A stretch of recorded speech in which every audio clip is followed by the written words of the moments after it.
गुरुदेव ने कहा कि जो विरासत है वो एक ही आधार पर तय होती है कि व्यक्ति को उसके जीवन की मूल बातों का मूल्य आ जाए। बाकी की सब चीज़ें, एजुकेशन दे दी हमने उसे बहुत बड़ा नोबल साइंटिस्ट बना दिया, हमने उसको सारे पुरस्कारों से नवाज दिया, और उसके बावजूद यदि उसको ये नहीं पता है कि ये जो कूड़ा है मुझे कूड़ेदान के अंदर फेंकना है, तो जो पढ़ाया है वो किसी मूल्य का नहीं रह गया। लोग IIT से डिग्री लेकर के निकलते हैं पर ये नहीं पता कि बल्ब कैसे बदला जाता है, तो उसका क्या फ़ायदा। वो सारी चीज़ों को प्राप्त करने के बाद यदि हमें जीवन की बेसिक समझ नहीं है तो जो भी हमने प्राप्त किया वो अधूरा ही रह जाता है, पूर्ण रह जाता है, एकांगी रह जाता है। वो कहीं पर एक कहानी आती है बहुत प्यारी, और वो कहानी क्या आती है, एक बहुत बड़े विद्वान थे, कैम्ब्रिज से डिग्री लेकर के आए, और लेने के बाद क्या हुआ, अपने घर को जा रहे थे, रास्ते में बाढ़ आई हुई थी, तो उनने नाविक से कहा, भैया जो पार कराता था, बोले आप पार लेकर के चलोगे? बोले हाँ लेकर के चलेंगे। बोले अच्छा ठीक। अब रास्ते में उनका बात करने का मन हुआ, तो जो नाव चला रहा था उससे उनने कहा, क्यों भैया तुमने फिजिक्स पढ़ी है? बोले बाबूजी हमने तो पढ़ी नहीं। बोले अरे तुम्हारी चौथाई ज़िंदगी बर्बाद गई, फिजिक्स नहीं पढ़ी तो क्या पढ़ा। थोड़ा और आगे गए, और जैसे ही वो और आगे नाव पहुंची, बोले तुमने केमिस्ट्री पढ़ी है? बोले नहीं बाबूजी केमिस्ट्री तो नहीं पढ़ी। बोले अरे तुम्हारी आधी ज़िंदगी बर्बाद गई। थोड़ा और आगे गए, बोले मैथमेटिक्स पढ़ी है? बोले बाबूजी नाम ही पहली बार सुना है। बोले अरे तुम्हारी 3/4 ज़िंदगी बर्बाद गई। थोड़ा और आगे गए तो नाविक बोला, बाबूजी आपको तैरना आता है? बोले नहीं। बोले आपकी तो पूरी बर्बाद गई, नाव तो डूबने वाली है। बोले मैं तो तैर करके निकल जाऊंगा। तो जो विद्या है वो यही बताती है कि भवसागर में तो हम लोग फंसे हुए हैं, हमारी नाव जो है वो भवसागर में हिचकोले खा रही है। बहुत बड़ी डिग्रियां भी व्यक्ति ने ले ली, पर यदि उसको जीवन का मूल्य नहीं समझ में आया तो जो भी प्राप्त करेगा वह किसी मूल्य का रह नहीं जाता है।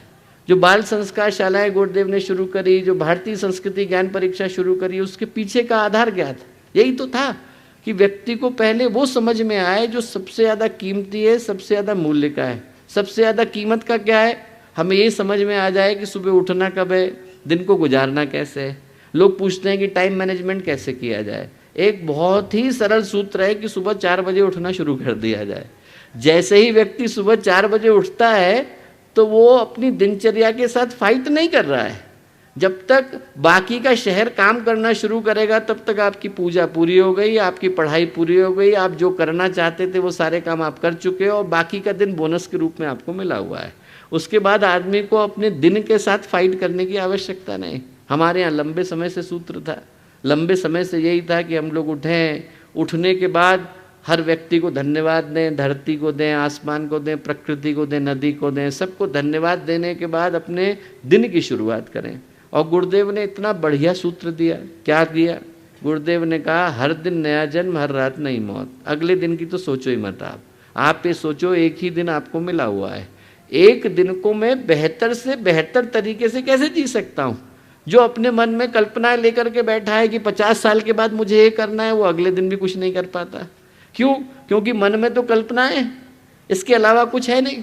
और जिसके दिल में ये आ गया कि एक ही दिन तो मिला है, मुझे नहीं पता कल सुबेरा देखने को मिलेगा कि नहीं मिलेगा, तो वो एक एक क्षण को बेहतर तरीके से जीना चाहता है। राजा एक जो थे जनक, आप सबने नाम सुना होगा। राजा जनक के पास क्या हुआ, सुखदेव ने अपने एक शिष्य को भेजा। उन्होंने कहा कि भैया जरा उनसे सीख करके आओ कि इतने बड़े राज दरबार के मध्य में वो योग कैसे साधते हैं। बोले अच्छा ठीक, जाते हैं। गए उनके पास, उन्होंने कहा कि राजन योग सिखाइए। बोले योग तो मैं बाद में सिखाऊंगा, पहले एक काम करिए, आप मेरी राजधानी जरा घूम करके आइए। बोले ठीक, घूम के आते हैं। बोले एक काम करिए, आप जा रहे हैं तो ये साथ में क्या करिए कि एक तेल का गिलास दे रहा हूँ, इसको ले जाइए, ये पूरा लबालब भरा हुआ है, ऊपर तक भरा हुआ है। बोले आपके पीछे एक सैनिक चल रहा है, यदि इसकी एक बूंद भी नीचे गिर गई तो आपकी गर्दन काट देगा। बोले अच्छा। अब घबरा करके गए वो। 9 घंटे के बाद लौट करके आए। राजा जनक ने पूछा उनसे, भैया हमारी राजधानी में आपने क्या क्या देखा? बोले कुछ नहीं देखा साहब, पूरे टाइम तो गिलास को देख रहा था मैं। तो राजा जनक बोले, भैया उसी तरह से मैं योग को साधता हूँ।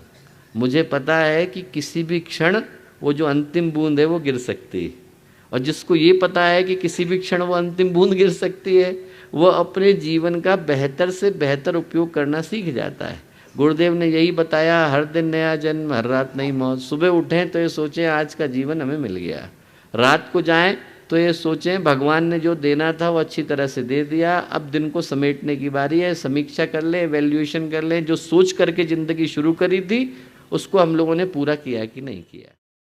हमारे YouTube चैनल शांति कुंज वीडियो गायत्री परिवार को सब्सक्राइब करें एवं बेल आइकन जरूर दबाएं ताकि गायत्री परिवार की विभिन्न गतिविधियों की जानकारी आपको मिलती रहे।